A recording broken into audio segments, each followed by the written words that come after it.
It's Anthony Castrovince and I's time. A happy Friday to you. Good morning. You're always one step ahead, aren't you? You are handing out hardware for the 2023 season. You got your crystal ball out. Let's have some fun. Your MVPs for next year. Who do you got, Anthony? Good morning. Good morning. Yeah, let's start in the American League. And we don't know where Aaron Judge is going to play. Will he be with the Yankees or maybe he'll sign with the Royals and win an MVP there? I have no idea. But for now, I'm going to go with Jose Ramirez of the Guardians for my AL MVP pick. Let's not forget that in the first 2 months of the 2022 season, Jose had 28 extra base hits, 51 RBI, 15 strikeouts. That's pretty good. And then he hurt his thumb in June, and it was told he needed surgery. Decided to play through it. Finished the season with an 869 OPS despite that injury. He has now had the thumb surgery postseason, and I think he'll be ready to pick up that MVP pace for what should, again, be a contending Guardians team next year. So that's my pick in the American League. In the National League, I always pick Ronald Acuna Jr. or Juan Soto. I will keep doing that until one or both win the MVP. I'm going to go with Ronald Acuna in 2023. We did not see him at his best last season. By most standards, he had a very solid year. But by his standards, you could tell that coming back from major knee surgery turned out to be a major thing. He was caught stealing a league high 11 times. It was just not the electric Ronald Acuna Jr. we expect to see. However, within that, 92nd percentile in hard hit percentage and expected slugging percentage. So it's still in there. Next year, he'll be healthier, further removed from that surgery. The Braves will be good. Acuna is my pick. You are nothing if not consistent. You are wishing it into the world. We throw around the phrase team guy, by the way. Jose Ramirez, just getting a chance to interact with him in the postseason, he lives it. If you predicted Justin Verlander, Cy Young after 2 years away and 39 years old, good on you. What do you got cooking up for next season? All right, so for Cy Youngs, I like to just pick the next big thing. I don't like to, take a Jacob deGrom or a Verlander or a Garrett Cole or the next big thing. So how about Christian Javier? Why not? Verlander's maybe former teammate. We don't know, but we, of course, saw him pitch 6/9 of the first combined no-hitter in World Series history. And, pretty good regular season, too. I think he's going to step into a more pronounced role in that rotation next year, even more so if Verlander departs in free agency. And I think he's ready for it. He'll be 26 years old. Last year, 82nd percentile and better in hard hit percentage, expected slugging percentage, and strikeout rate. He's ready for prime time, I believe. In the National League, Zach Gallen of the Diamondbacks, who had a very underrated season, finished 5th in the NL Cy Young voting. 2.54 ERA on the season, 158 ERA plus. Down the stretch was incredible. Last 15 starts, a 1.58 ERA. His curveball is one of the best pitches in baseball, Lauren. So another guy who's, he's been around long enough to make the adjustments and learn himself and learn the league. And I think he's ready to really shine next year. I feel like at the end of the season, we started to realize what Torey Lovullo has in the desert, which leads us to Manager of the Year. Perhaps good young pitching will lead him to the promised land, says you? Why? Yeah, so I started to go down the road now. I mean, Manager of the Year is about the team that surprises us, exceeds expectations, right? But if you told me that the National League playoff field from 2022 repeats in 2023 is the same field, it could happen.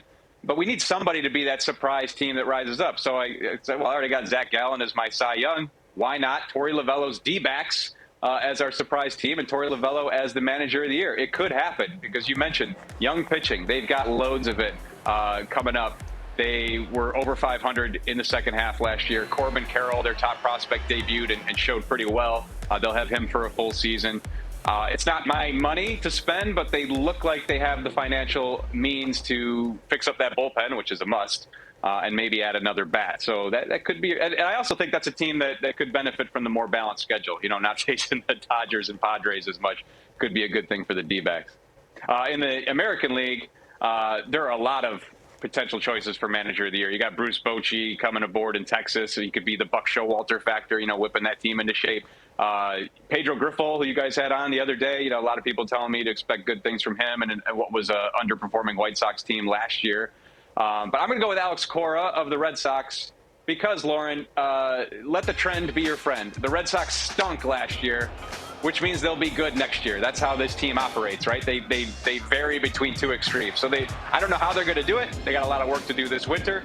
But they will make a rise somehow, will the Red Sox in 2023. And Alex Cora is one of the best baseball minds in the game. Has not won manager of the year yet. He had the best record in 2018 and did not win that year. 2021. They stormed back. There's this great narrative of him coming back from suspension, but he finished, I believe, 5th in the voting. But the Red Sox will rise, and so will Alex Cora next year. I'm laughing at you saying it's not your money to spend. We don't follow those rules around here. That's right. part of the fun of the offseason. You can't argue with any of those, Anthony. But Rookie of the Year, I feel like, is a little bit more difficult, right? You don't know if the skills are going to translate at the big league level. Who do you got? Tell me. Take me inside. All right, so American League, it's kind of a layup here, I think. Gunnar Henderson of the Orioles, he already debuted at the tail end of 2022. He's got his first several home runs out of the way. Highly athletic, versatile infielder with power, plate discipline. He just seems like a natural pick for this award at this juncture. The Orioles obviously look like they're on the rise. Be very curious to see what they do in free agency and maybe where Gunnar Henderson fits in as a result. They could be in that shortstop market and affect their infield. We'll see.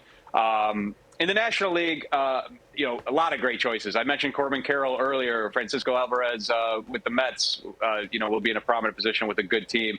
But I'm going with Jordan Walker of the Cardinals. He could be 2023's answer to Julio Rodriguez, playing the season at age 21. Maybe no time at all in AAA, or maybe just minimal time in AAA. But I think he's going to really press the issue in spring training, because his first 2 seasons in pro ball, he's had a seamless adjustment to pro ball.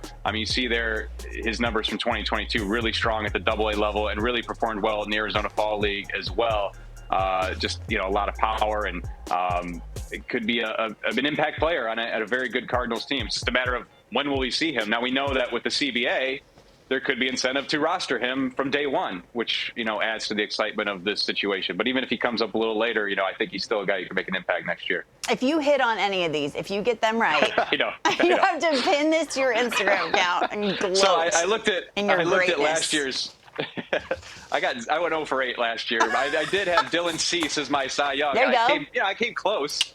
So close. Give you that. I am picking, by the way, Lauren, my comeback player of the year for 2023 will be Harold Reynolds, who will string together a few hot stove appearances in a row. I believe he's going to do it next year.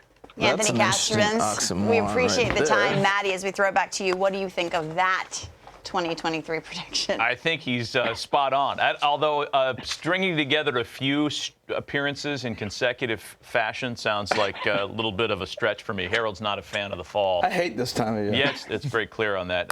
Lauren, thank you. Anthony.